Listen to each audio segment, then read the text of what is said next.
Hello friends, welcome to our YouTube channel doctor news. दोस्तों, क्या आप जानते हैं पाकिस्तान में आज़ाद हिंद फ़ौज के आखिरी सिपाही एहसान कादिर की दास्तान। आइए जानते हैं इस वीडियो में। इससे पहले अगर आप चैनल पर नए हैं तो चैनल को सब्सक्राइब ज़रूर कर दीजिए। चलिए शुरू करते हैं। वो पाकिस्तान में इदारा शहरी दिफा के कमांडेंट थे। अखबारात के मुताले में गर्क रहते और अखबारों के इंतशारी तराशे जमा करते। जल्दी उन्होंने सियासी तकरीरें शुरू कर दी और सदर ममलिकत फील्ड मार्शल अयूब खान को अपनी तनकीद का निशाना बनाने लगे। उनके अफसरान बाला ने उनकी रिपोर्ट तैयार करके सदर ममलिकत तक पहुंचाई तो फौजी आमर ने किसी कार्रवाई का हुक्म देने के बजाय फाइल पर सिर्फ इतना लिखा, उन्हें बोलने दो, किसी कार्रवाई की ज़रूरत नहीं। इदारा शहरी दिफा के इस कमांडेंट का नाम एहसान कादिर था। एहसान कादिर कौन थे, आइए जानते हैं। उसके लिए हमें माजी में जाना पड़ेगा। वो सर शेख अब्दुल कादिर के सबसे बड़े बेटे थे। वही सर शेख अब्दुल कादिर जिन्होंने सन 1901 में उर्दू का मशहूर अदबी जरीदा मखज़न जारी किया था। दुनियाई अदब में मखज़न को ये इत्तेहास हासिल हुआ कि अल्लामा मोहम्मद इकबाल के बेशतर नज़में पहली मर्तबा मखज़न ही में शाया हुई थी। अल्लामा इकबाल से सर शेख अब्दुल कादिर के रवाबत का हाल ये था कि उनके पहले उर्दू मजमुआ कलाम बान दरा का दिपाचा उन्होंने ही लिखा था। सर शेख अब्दुल कादिर के बेटों में एहसान कादिर, मंजूर कादिर और अल्ताफ़ कादिर मरूफ हुए। एहसान कादिर 12 सितंबर 1912 को पैदा हुए थे। उन्होंने कैम्ब्रिज यूनिवर्सिटी में दाखिला हो जाने के बावजूद फ़ौज में शमूलियत को तरजीह दी और सन 1934 में इंडियन आर्मी में शामिल हो गए। सन 1939 में जब दूसरी आलमी जंग का आगाज़ हुआ तो एहसान कादिर को मिलाया भेज दिया गया। इमदाद साबरी ने लिखा कि सन 1939 से सन 1941 के दौरान एहसान कादिर अंग्रेज़ी फ़ौज की तरफ से सिंगापुर में ही खिदमात अंजाम देते रहे और उस दौरान उनकी अहलिया भी उनके साथ थी। उनकी सबसे छोटी बेटी परवीन कादिर की पैदाइश भी सिंगापुर में हुई और जब जापान ने सिंगापुर में हमला किया तो उनकी अहलिया अपने बच्चों के साथ हिंदुस्तान वापस आ गई, मगर एहसान कादिर गायब हो गए। अहमद सलीम ने अपनी किताब तारीख का एक गुमशुदा वर्ग में लिखा है कि एहसान कादिर की अचानक गायब होने का दौरानिया वाज़ेह नहीं। क्या है कि वो सन 1941 के अवाखिर से 1942 की इब्तदाई चंद माह तक रूपोशी में रहे होंगे। अहमद सलीम इमदादी साबरी के हवाले से एहसान कादिर के मंजर आम पर आने के बाद पहली सरगर्मी की तारीख 3 फरवरी 1940 को करार देते हैं, जब उन्हें एहसान कादिर ने साइगो में जनरल मोहन सिंह के कायम करदा आज़ाद हिंद रेडियो को चलाने का काम सरअंजाम दिया था। वो मज़ीद लिखते हैं कि वो रेडियो से हिंदुस्तानी फ़ौजियों के पैगामात नशर करते थे, जिन्हें लाखों हिंदुस्तानी बड़े शौक़ से सुनते थे। बरतानवी हिंद के सरकार इस नशरियात को रोकने से कासिर थी, अलबत्ता उसने इन प्रोग्रामों को सुनना ममनू कर दे दिया था। इस पाबंदी के बावजूद इस रेडियो की नशरियात रोज़ बरोज़ मकबूल होती गई। यह पहले आज़ाद हिंद फ़ौज का दौर था। पहली आज़ाद हिंद फ़ौज की रहनुमा जनरल मोहन सिंह थे, जो पंजाब रेजिमेंट के एक कंपनी के कमांडर की हैसियत से जापानी फ़ौज के नरगे में आ गए थे। उन्होंने जापानियों के हाथों मरने के बजाय फैसला किया कि क्यों ना जापानियों की मदद से हिंदुस्तान में अंग्रेज़ हुकूमत के खात्मे की जदोजहद की जाए। जापानियों ने उन्हें अपनी इमदाद का यकीन दिलाया। जनरल मोहन सिंह ने 15,000 हिंदुस्तानी जंगी कैदी जापान के हवाले किए, जिन्हें वो हिंदुस्तान के अंग्रेज़ी हुकूमत के खिलाफ लड़ने पर आमदा कर चुके थे। जापान ने इन जंगी कैदियों का सरबराह जनरल मोहन सिंह को बनाया, मगर जल्द ही जनरल मोहन सिंह जापानियों के बग़्ज़ इक़दामात से भांप गए कि जापान उन्हें अपने मकासद के लिए इस्तेमाल तो कर रहा है, मगर उन पर एतमाद नहीं कर रहा। जनरल मोहन सिंह ने उस पहली आज़ाद हिंद फ़ौज को तोड़ने का फ़ैसला किया। जापानियों ने जनरल मोहन सिंह को गिरफ्तार करके सुमात्रा में नज़र बंद कर दिया। उनकी गिरफ्तारी के साथ उनके कायम करदा आज़ाद हिंद फौज टूट गई और उस फौज से मुतलका तमाम दस्तावेजात नजर आतिश कर दिए गए। एहसान कादिर और दूसरे अफसरान इस सूरत हाल का मुशाहिदा करते रहे। जापानियों के साथ कशमकश के इस दौर में उन्होंने आज़ाद हिंद फौज को मुंतशिर होने नहीं दिया, बल्कि उसकी दोबारा तश्कील में अहम किरदार अदा किया। उनके साथियों में कर्नल भोंसले, कर्नल क्यानी, लोकनाथन और रास बिहारी बोस शामिल थे। 13 जून 1943 को सुभाष चंद्र बोस जर्मनी से एक आबदोज के जरिए टोक्यो पहुंच गए, जिनका इस्तकबाल करने वालों में जापानी वजीर आज़म भी शामिल थे। रास बिहारी बोस ने सुभाष चंद्र बोस को आज़ाद हिंद फौज के बागडोर संभालने पर आमादा किया। यूँ दूसरी आज़ाद हिंद फौज वजूद में आ गई। सुभाष चंद्र बोस की क़यादत संभालने से आज़ाद हिंद फौज की नस्ब इस्तेहकाम हासिल हो गया, बल्कि 21 अक्टूबर 1943 में को आज़ाद हुकूमत हिंद के क़याम का ऐलान भी कर दिया गया, जिसे जापान, बर्मा और जर्मनी समेत 9 ममालिक ने तस्लीम कर लिया। 2 रोज़ बाद आज़ाद हुकूमत हिंद ने बरतानिया और अमेरिका के खिलाफ ऐलान जंग कर दिया, जिसके बाद उसका हेडक्वार्टर रंगून मुंतकिल कर दिया गया, जहां से हिंदुस्तान की सरहद पर हमला करने के मंसूबे बंदी शुरू कर दी गई। तारीखी हवालों के मुताबिक 4 फरवरी 1944 को आज़ाद हिंद फौज ने बर्मा की सरहद से हिंदुस्तान पर हमला कर दिया, जहां 18 मार्च 1944 को उसने सूबा आसाम की कई मकामात पर कब्जा करके वहां आज़ाद हुकूमत हिंद का परचम लहरा दिया।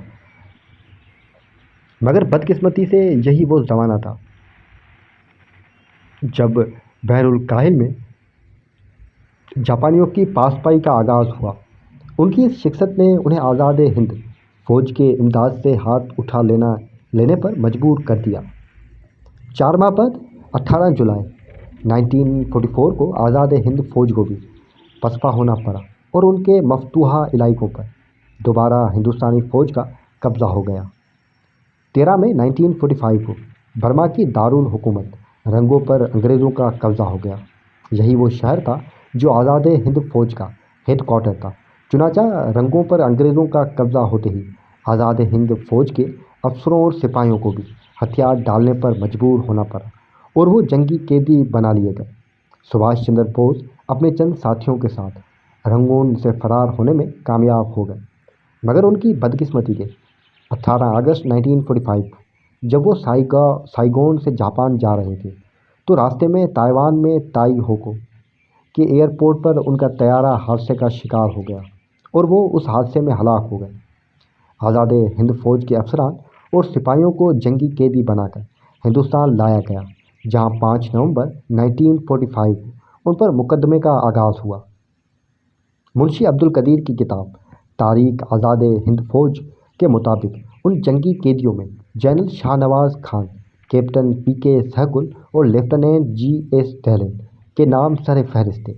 यह मुकदमा 31 दिसंबर 1945 तक जारी रहा और इस मुकदमे में उन अफसरान और सिपाहियों को मुख्तलिफ सज़ाएँ सुना दी गई, मगर चंद ही रोज़ बाद अवामी एहतजाज पर हुकूमत को अपना ये फ़ैसला वापस लेना पड़ा।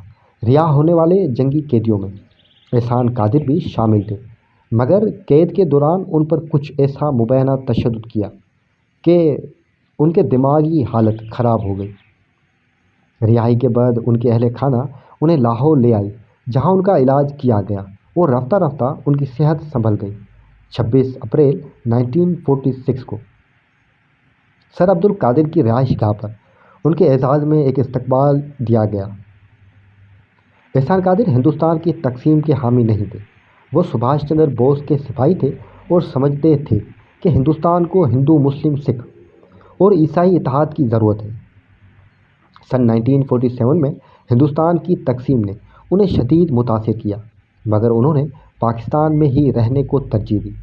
पाकिस्तान के कमांडर इन चीफ ने उन्हें पैगाम भेजा कि अगर वो इस बात का इकरार कर लें कि आज़ाद हिंद फौज में शमूलियत इख्तियार करके उन्होंने गलती की थी और वो इस पर माज़रत हुआ है, तो उन्हें माफ़ करके फ़ौज में वापस लिया जा सकता है। मगर आज़ाद हिंद फौज के बाद دیگر مسلمان افسران کے برعکس انہوں نے ایسا کرنے سے انکار کر دیا۔ احمد سلیم لکھتے ہیں کہ فوج میں واپسی کا موقع گنوانے کے بعد پاکستان کے پہلے وزیر خارجہ سر ظفر اللہ خان نے انہیں وزارت خارجہ میں آنے اور بیرون ملک تعینات ہونے کی پیشکش کی، جسے انہوں نے یہ کہہ کر قبول نہ کیا کہ وہ ملک چھوڑ کر نہیں جانا چاہتے۔ انہوں نے مزید لکھا کہ احسان قادر کے بھائی منظور قادر ایک کامیاب قانون دان بن چکے تھے۔ احسان قادر نے بھی وہی راستہ اپنانے کی کوشش کی۔ قانون کی تعلیم مکمل کرنے کے بعد انہوں نے پریکٹس بھی شروع کر دی، لیکن پاکستان کی حالات بہت بدل چکے تھے۔ قانونی پیشے کے باریکیاں اور موشگافیاں احسان قادر کو ایک بڑی سطح کا جھوٹ لگنے لگی۔ منافقت ان کی بس کا روگ نہیں تھا، اس لیے وہ قانون کے شعبے سے بھی دل برداشتہ ہو گئے۔ مگر اس کے ایک وجہ اور بھی تھی۔ ذہنی طور پر وہ اپنے آپ کو فوجی زندگی سے علیحدہ نہیں کر پائے تھے۔ رہائی کے بعد بھی کچھ عرصے تک انہیں آزاد ہند فوج کی یونیفارم کو ترک نہیں کیا تھا۔ نئی آزاد اسلامی مملکت کا انگریز کمانڈر ان چیف انہیں معافی مانگے بغیر مسلح افواج کا حصہ بنانے پر آمادہ نہیں تھا۔ آخرکار انہیں سول ڈیفنس محکمہ شہری دفاع کی ٹریننگ اسکول کے کمانڈنٹ کا عہدہ مل گیا۔ اس نئے کام میں کم سے کم فورس سے ملتے جلتی وردی تو تھی۔ وہ لکھتے ہیں کہ شہری دفاع کا محکمہ بھی دیگر تمام محکموں کی طرح تقسیم ہند کے بعد سے مسائل سے دوچار تھا۔ اپنے مزاج کے مطابق کرنل احسان قادر نے یہاں بھی بہت محنت کی۔ محکمے کو منتظم کرنے کے لیے انہوں نے رات دن ایک کر دیا۔ اس دھن میں انہیں ایک بار پھر گھر سے نکلنا پڑا، لیکن اس بار وہ اپنے ہی وطن میں تھے۔ اسکول کے پرنسپل کی حیثیت سے راولپنڈی میں تعینات رہنے کے بعد انہیں کچھ عرصے مری میں گزارنا پڑا، پھر یہ اسکول لاہور شفٹ ہو گیا۔ بعد ازاں وہ سول ڈیفنس اکیڈمی کی کمانڈنٹ مقرر ہو گئے۔ احمد سلیم لکھتے ہیں کہ اس ساری سرگرمی کے دوران کوئی چیز، کوئی جذبہ انہیں اندر ہی اندر بے چین رکھتا تھا۔ ان کی مزاج کی سنجیدگی اب ایک دبے اور خاموش غصے میں بدل گئی تھی۔ انہوں نے اپنی زبان پر جیسے خاموشی کی مہر لگا لی تھی۔ یہی نہیں، وہ جلد ہی غصے سے پھٹ پڑتے۔ شہری دفاع انہیں شہروں کا دفاع محسوس نہیں ہوتا، شاید وہ غلط جگہ پر آ گئے تھے۔ اسی دوران وہ واقعہ پیش آیا جس کا ذکر ہم ابتدا میں کر چکے ہیں، جب فوجی عامر ایوب خان نے ان کی فائل پر لکھا، انہیں بولنے دو، کسی کارروائی کی ضرورت نہیں۔ سن 1967 میں وہ اپنی ملازمت سے سبکدوش ہو گئے۔ اب ان کا زیادہ وقت گھر پر ہی گزرتا۔ آزاد ہند فوج کی دنیا دور کہیں ماضی میں کھو چکے تھے۔ رہائی کے بعد اور تقسیم سے قبل کے 1.5 برس میں وہ ایک کل ہند سیاسی رہنما کے طور پر ابھرے گئے، لیکن تقسیم ہند کے بعد وہ خود گمنامی کے اندھیروں میں ڈوب گئے۔ ایوب خان کے خلاف ایک بے ربطہ اور غیر منظم جدوجہد نے انہیں اپنے اندر اور بھی تنہا کر دیا۔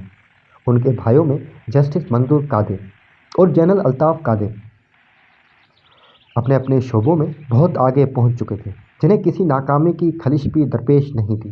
احمد سلیم مزید لکھتے ہیں کہ کرنل احسان قادر کی تنہائی اور فرسٹریشن خود ساختہ نہیں تھی، وہ ایک سچے اور حقیقی مجاہد تھے۔